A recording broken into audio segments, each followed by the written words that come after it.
Students, आज फिर से आपका जराहट के क्लास की इतिहास कक्षा में आप सबका स्वागत है। आज पिछली कक्षा में हम लोगों ने अभिलेख और अभिलेखों के महत्व के विषय में और उनको अभिलेख शास्त्रियों के द्वारा पढ़ने में जो कठिनाइयाँ आ रही थी उन सब के विषय में चर्चा की थी। आज के इस वीडियो में हम चर्चा करने जा रहे हैं कि सिक्कों का अध्ययन और उनका महत्व। तो जैसा कि हम जानते हैं कि पुरातात्विक स्रोतों में जितना महत्वपूर्ण स्थान अभिलेखों का है, ठीक उसी प्रकार वही स्थान सिक्कों का भी है, क्योंकि सिक्के भी अभिलेखों की भांति ही इतिहास के पुनर्निर्माण में महत्वपूर्ण सहायता करने वाला एक बहुत ही महत्वपूर्ण पुरातात्विक स्रोत है। अब भारत के विभिन्न स्थानों से जो भी उत्खनन कार्य किए गए हैं, तो उत्खनन के दौरान विभिन्न प्रकार के धातुओं से बने हुए सिक्के प्राप्त हुए हैं। अब इन सिक्कों का अध्ययन मुद्रा शास्त्र या न्यूमिस्मैटिक्स के अंतर्गत किया जाता है, जिसमें मुद्रा की बनावट, उस पर अंकित छाप या लेख आदि के आधार पर मुद्रा शास्त्रियों के द्वारा उनका अध्ययन कर निष्कर्ष निकाला जाता है। तो भारत में भी सिक्कों का इतिहास काफ़ी पुराना है और यह सबसे पहले हमें मौर्यकालीन इतिहास से प्रारंभ होता है और बाद के कालों तक के सिक्के हमें विभिन्न स्थानों से प्राप्त हुए हैं। तो जो भी सिक्के उत्खनन कार्य के दौरान प्राप्त हुए हैं, उससे पुरातत्व शास्त्रियों ने उनका अध्ययन कर कुछ मुख्य बातें स्पष्ट की हैं, जिन्हें हम लोग भी निम्न बिंदुओं के द्वारा स्पष्ट कर सकते हैं। तो भारत का प्राचीनतम जो सिक्का है, जिस पर किसी भी प्रकार के लेख नहीं हैं, लेकिन उन सिक्कों पर आघात कर या उन्हें पीट कर उन पर जारी किए जाने वाले व्यक्ति के द्वारा या शासक के द्वारा या किसी व्यापारी के द्वारा विशेष प्रतीक चिन्ह उत्कीर्ण किए गए हैं। इसलिए इन्हें पंचमार्क सिक्का या फिर आहत सिक्का कहते हैं। आहत का मतलब ही होता है चोट मार करके बनाना। तो धातु चूंकि कड़ा होता है, इसलिए उस समय जिन लोगों ने इन सिक्कों को जारी किया होगा, उन लोगों ने अपने प्रतीक चिन्हों को ही इस पर अंकित किया है, इसलिए इन्हें आहत सिक्का कहते हैं।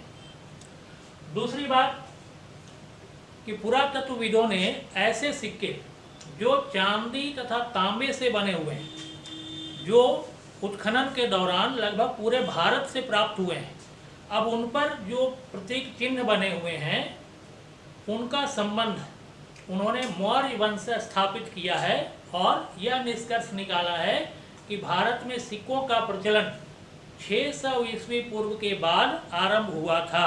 अर्थात भारत के प्राचीनतम सिक्के मौर्यकालीन सिक्के हैं।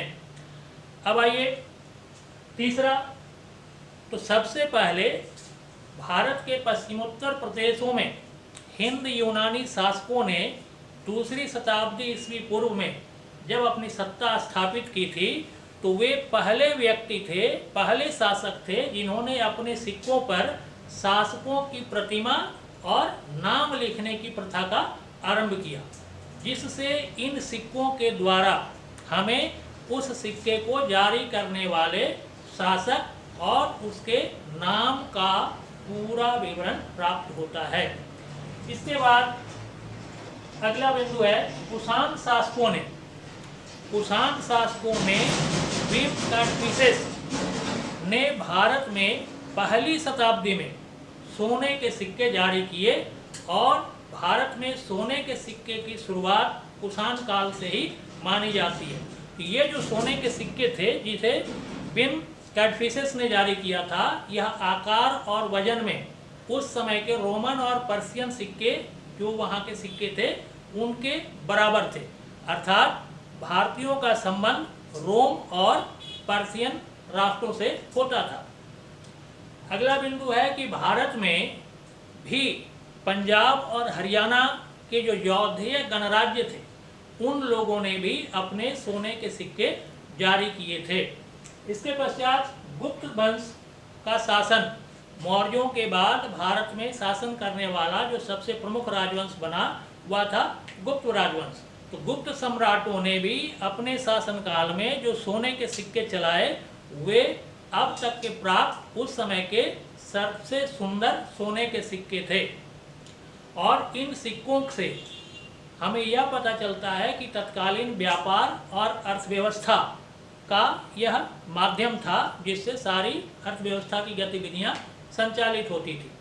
तो सिक्कों के अध्ययन के पश्चात आइए अब उनका क्या महत्व था, अर्थात इन सिक्कों से हमें इतिहास के किस विषयों की, इतिहास के विषय में कौन कौन सी बातों की जानकारियां प्राप्त होती हैं। तो सबसे पहला बिंदु है कि आहत सिक्कों के पश्चात जो भी सिक्के जारी हुए उन सिक्कों से हमें शासकों के नाम और उन सिक्कों पर छपे हुए या खुदे हुए मुद्रित किए हुए देवताओं के नाम, उसकी जारी करने की तिथि और चित्र भी मिलते हैं, जिससे राजवंशों के इतिहास का पुनर्निर्माण संभव हो पाता है। तो ये बहुत ही महत्वपूर्ण विषय है। दूसरा कि सिक्कों से शासकों के शासनकाल तथा राज्य सीमा की जानकारी मिलती है। अब राज्य सीमा का तात्पर्य यह है कि जो शासक शासन करता था तो उसके साम्राज्य की सीमा जितनी दूर होती थी उस पूरे सीमा क्षेत्र में उसके द्वारा जारी किए हुए सिक्के का ही प्रचलन होता था। तो इससे हमें उस शासक के राज्य सीमा की जानकारी भी मिलती है। तीसरा बिंदु हम कह सकते हैं कि सिक्के प्राचीन भारत की आर्थिक स्थिति पर प्रकाश डालते हैं। या कैसे? अगर मान लीजिए कि तांबे के सिक्के प्रचलन में हैं तो अर्थव्यवस्था थोड़ी कम विकसित अवस्था में रही होगी, लेकिन जब चांदी और सोने के सिक्के जब मार्केट में अर्थव्यवस्था में प्रचलन में हों तो इससे भारत की आर्थिक समृद्धि का प्रतीक भी माना जाता है। जैसे मौर्य वंश के पश्चात सोने, चांदी, तांबे, कांसे, सीसा आदि के बने हुए सिक्के सर्वाधिक मिले हैं, जिससे स्पष्ट होता है कि उस समय भारत का व्यापार और वाणिज्य जो था वो चरम सीमा पर पहुंच गया था। फिर गुप्त सम्राटों के समय भारतीय अर्थव्यवस्था चरम सीमा पर थी, इसलिए प्राचीन भारत का हम स्वर्ण काल भी कहते हैं। गुप्त सम्राटों के पतन के बाद गुप्तोत्तर काल में सोने और चांदी के सिक्कों की कमी होने लगी और फिर से तांबे और मिश्र धातुओं का सिक्का प्रचलन में आया, जिससे स्पष्ट होता है कि उस समय व्यापार में ह्रास होने लगा था। फिर सोने के सिक्के या सिक्कों पर जो भी देवी देवताओं के चित्र अंकित हैं उससे उस समय के धार्मिक विश्वास का पता चलता है, विशेषकर सम्राट किस धर्म को मानने वाले थे और समाज में या राज्य में कौन से धर्म का अधिक प्रचलन था, इसका भी हमें पता चलता है। फिर विशेष प्रतीक चिन्ह जो सिक्कों पर अंकित हैं उनसे भी सम्राटों की रुचियों का पता चलता है। जैसे समुद्रगुप्त के जो सिक्के हैं उस पर उन्हें बीना बजाते हुए दिखाया गया है, तो इससे पता चलता है कि समुद्रगुप्त संगीत प्रेमी सम्राट था।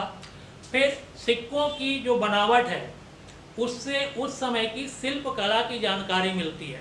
सिक्के पर जो डिजाइन किए गए हैं उससे शिल्प कला किस अवस्था में थी इसकी भी जानकारी मिलती है। पुनः सिक्कों पर अंकित जो लेख हैं उससे तत्कालीन लिपि तथा साहित्य की जानकारी मिलती है। कोई ब्राह्मी लिपि है, कोई प्राकृत लिपि है, कोई संस्कृत लिपि में है, तो इससे उस समय के प्रचलित लिपियों की जानकारी हमें मिलती है। फिर सिक्कों पर अंकित प्रतिमाओं से मूर्ति निर्माण कला और वस्त्र भूषा की भी जानकारी मिलती है। मूर्तियाँ जो किसी भी सभ्यता संस्कृति के कला का उत्कृष्ट नमूना मानी जाती है, तो इससे भी हमें उस समय के मूर्ति कला की जानकारी, शिल्प कला की जानकारी मिलती है। साथ ही साथ विभिन्न देशों के सिक्कों से व्यापारिक संबंधों की जानकारी मिलती है।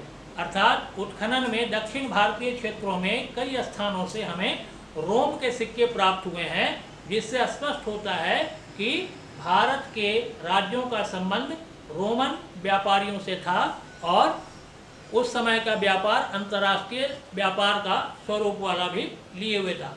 इस प्रकार से हम पाते हैं कि भारत में सिक्कों का इतिहास काफ़ी पुराना है और उन सिक्कों के अध्ययन के द्वारा हम प्राचीन भारत के इतिहास के पुनर्निर्माण में अभिलेखों की तरह ही महत्वपूर्ण जानकारी प्राप्त करते हैं।